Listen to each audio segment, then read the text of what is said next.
I got the throwback t-shirt on today, the first t-shirt I made, and this is just for the video, right? When you're breeding ball pythons, like a lot of you guys are already pairing up your ball pythons and you're trying to see where your female's at, you've been tracking weights, maybe you're looking at some of the physical signs, maybe you have an ultrasound, but ultimately what I want to do in this video is show you the weights with an ultrasound and then actually put ball pythons right next to each other with a normal so that you can actually see the different stages of ball python growth. I hope this video helps you, and I would like to know what you think.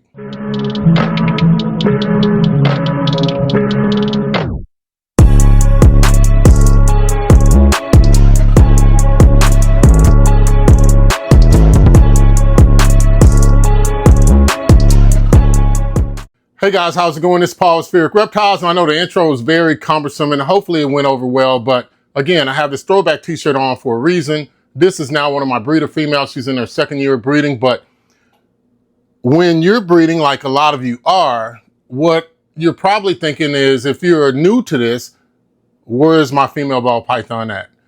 Is she going through ovulation? I think that's the biggest thing. So you're doing your pairing and you're seeing your locks, and so you're amazed at that. Maybe you've seen some tail wagging from the female, and now she's eating more aggressively, and you're seeing this growth, but you don't really know how to define it. So is she at ovulation or is she not?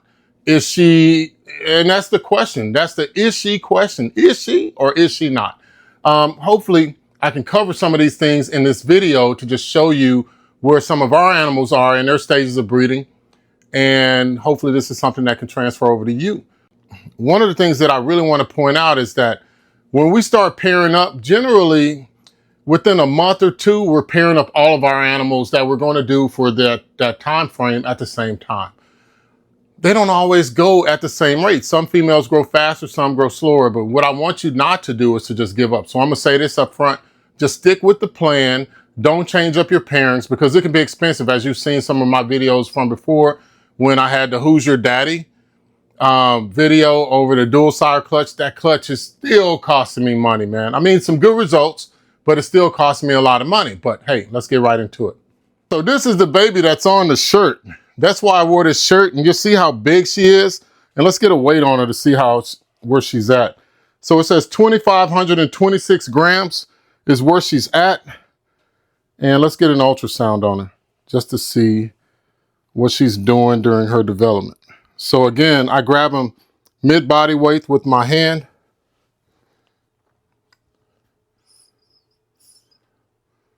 Put a little bit of the gel on her. Come right over here to the ultrasound machine.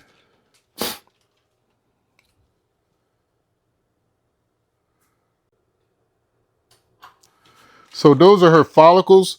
Remember, she was 2,500 grams, so she's a big snake anyway. I'll go ahead and put her up so I can discuss this. So as we look at these follicles, and you can see how they're just compacted right next to each other.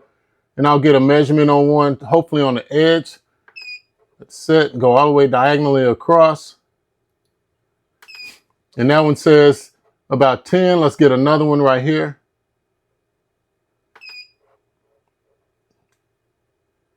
And 10. So those are her follicles right there. And if we look at those compared to the other ones, what I want you to notice is that these are very dark, right? So they're very solid. They're still follicular. They haven't been fertilized. And that's one of the key differences. Once that sperm is placed on or near those eggs, they start to change their structure. So that's the early phase. This is before vitellogenesis, right? So this is before any of the lipids, any of the amino acids, or any other protein. This is merely the female developing the follicle. And that's key, guys. So when you're thinking about your weights, this is the one part that I think is the hardest to identify. So if they're at 10 millimeters and they're ready to go, that is the hardest part.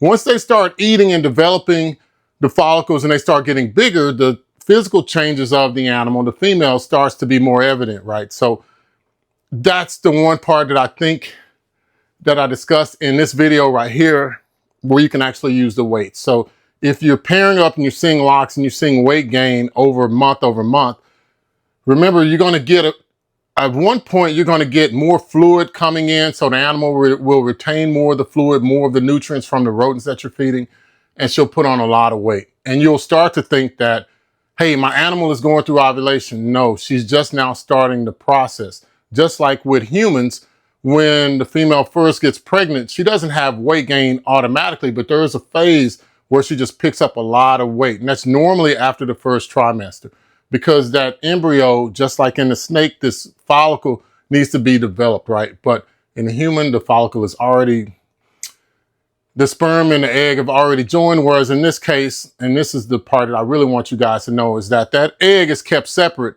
from that sperm until the female releases those follicles at a size and they move down towards the latter end of the snake, the last third of the snake, and that's when they're fertilized and you get an animal that has ovulation.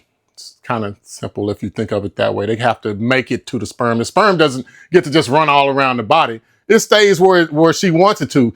It's crazy how the female ball python, or just snakes in general, reptiles in general, can do that. How they can keep sperm away from the egg.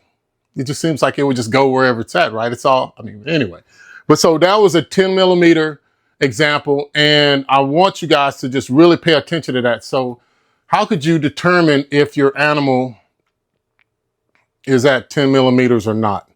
Well, that's where your weight goes into place. So typically what you'd want to do is, if you know that your animal is of the right condition, the right size, and you know that she's at least 2 years of age, you can just say in spring or October, whatever the fall or close to winter season is for you where you live, you can start pairing up that female. Now, if the female's not ready, there won't be any locks. If the female is ready, there will be locks. And then at that point, you can start counting. All right, so in 30 days, I'm going to weigh her again, and I'm going to see what her feeding habits do. So when you see that more aggressive feeding habit, that kind of lets you know that something is going on to where she's developing those follicles. Now, this is a big female. So with the big female, it's harder to tell. You have to visually see those locks. If you don't visually see those locks, then it's harder for you to make a determination as to whether this female is growing, because a female like that, that's 2,500 grams, she has 10 millimeter follicles, she could definitely hide a lot of weight. She could actually be growing follicles inside of her because she's already over 2,500 grams and never even physically show.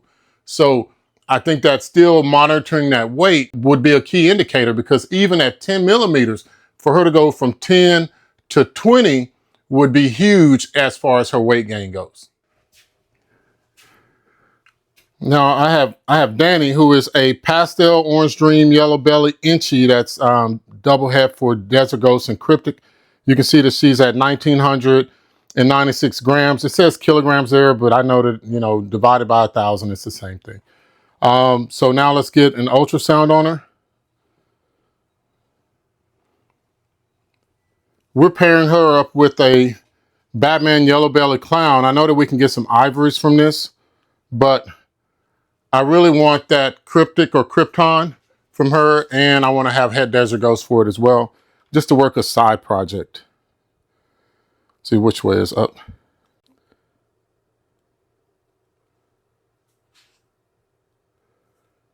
All right, so that's the gallbladder there.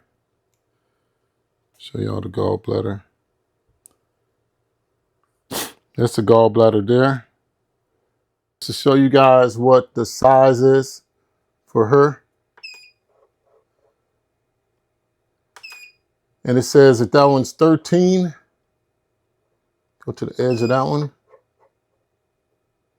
So about 14 millimeters. When you see the ones on the side, and if you rotate your ultrasound or your probe, you can get them to get bigger and smaller, because they're kind of, after a while, they're not in a straight line. They start to stagger through there. So that's why some of them look bigger and some of them look smaller. But so I need to keep pairing her up.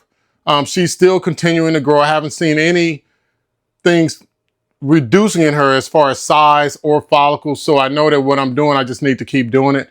Of course, I would like her to go a lot sooner, but inevitably I might have to pair her up for 5 months in order to get her to go through that next step, which is to bring in that vitellogenesis, where the lipids, the amino acids, and the fats start going into the follicles and making them bigger and preparing them for the sperm.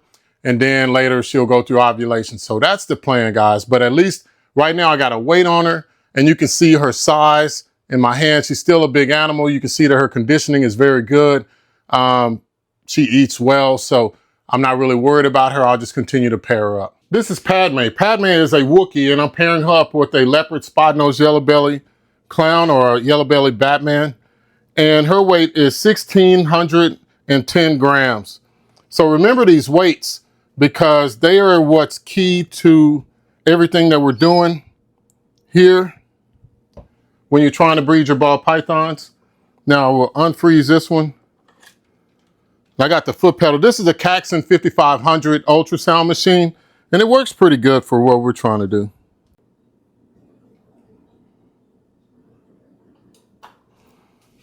So that's a follicle right there. And now let's see what size she is.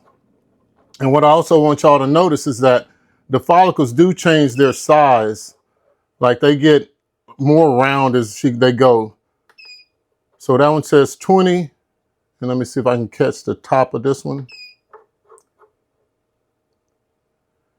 So she is at 20 millimeters. And remember her weight, she was at 1,600 grams. So again, when you're looking at those linear growths, you can actually start to predict, okay, well, the follicle growth should be around here. That's if you don't have an ultrasound machine. If you got an ultrasound machine, then that's what you want to do. Of course, you want to still track your weights, but you also want to continue to ultrasound your animal, but just seeing the visual cues of the animal.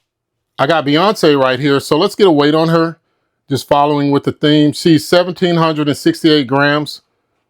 She's still feeding, but I want to see what, of course, how much she weighs, and I want to see what her follicle development is. I've seen some really good locks with her and our clown pied male. Again, I'm holding her by the mid-body for any of you who have an ultrasound and want to just really try to get your technique going. I found that this works out better and it keeps you clean and the animal doesn't squirm as much.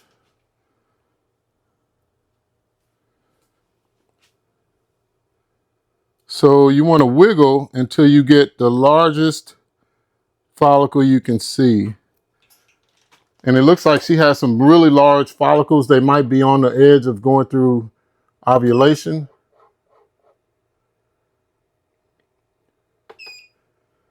That's one. So it shows she's 30 right there. So I'm going to say she's about 30 millimeters in her follicle development. As I go ahead and wipe her off. She's still eating, so she's still on food. So at some point within the next month, because now I got a weight on her and I got the ultrasound, I will be able to tell when she goes off of food at what stage she's at. So knowing that she's at 30 millimeters, I know in my head I'm already going to, or I'll be able to write out that she should be going off of food soon. Maybe I can get in one more lock this next month to make sure that with that clown pied male, because we're trying to make some quad het animals with her, that we could actually get her to go through the next step, which is ovulation. Now I want to show you Lucy. So Lucy is a pastel Huffman that's already been through ovulation. So I would like to point out some of the key differences with Lucy versus Twix, who is a spot-nosed clown. You can see just the difference immediately, how much bigger she is. One of the things that I really want to point out is this lower third of the body and I'm trying not to disturb her. You see how she's cleaned out her substrate right here, as well as you can also see the differences in her body structure if we compare her to Twix, who is, remember, she's 1,600 grams. You can see that all of her skin is stretched out. So after she lays, a lot of the skin will be wrinkled for a short amount of time, just like our skin would be. I'm gonna say skin, but I mean scales. And one of the things that is key about this phase is they get in a tight circle, they get around their heat source, but most importantly, it's just a countdown after this point. So I marked her last shed. Well, this is the part of the video that I really just want to show the differences in an animal that is near or at weight. She's not at age, but this is a normal non-breeding ball python, and this is a breeding ball python, and you see the differences night and day. If I were to put this female next to a male, then you would see just how much bigger she is compared to the males. I'm going to go ahead and ultrasound Lucy so that you can actually see the eggs that are in her body. Even though I know she's gone through ovulation, I'll do a measurement on one just to show y'all. Put some of this gel on her.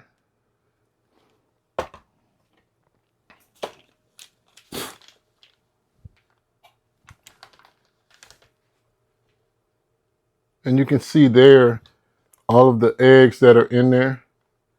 They show up as those little,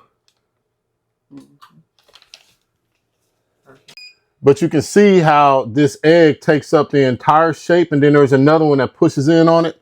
And as I went up and down, you were able to see just how compact those eggs are in there. And so when they get like this, you see that they're very clear and they're white. So they take on the egg appearance, and because there's mass in there, remember, it goes through that vitellogenesis, the late phase vitellogenesis, where the proteins, the amino acids and proteins are the same things.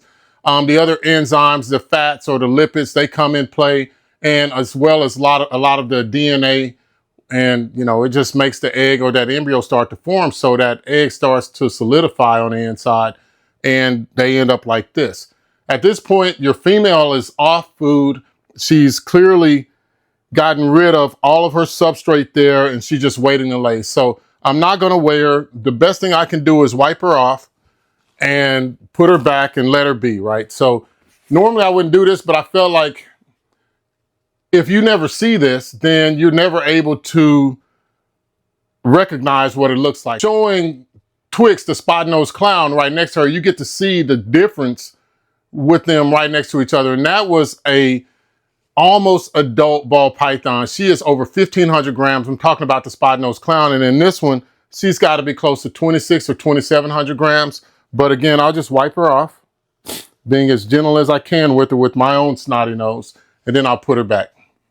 Well, I've shown you a lot of animals, right? I've shown you some of our animals that we're pairing up, and I've shown you some that are at 10 millimeters, some that are in between 25 and 30 millimeters, some that are greater than 35 millimeters, some that are at ovulation or went through ovulation, as well as I've shown you that comparison of that female that's going through ovulation, just how big she is, some of the physical characteristics, and you know, like the spreading of the cocoa husk compared to a normal non-breeding ball python.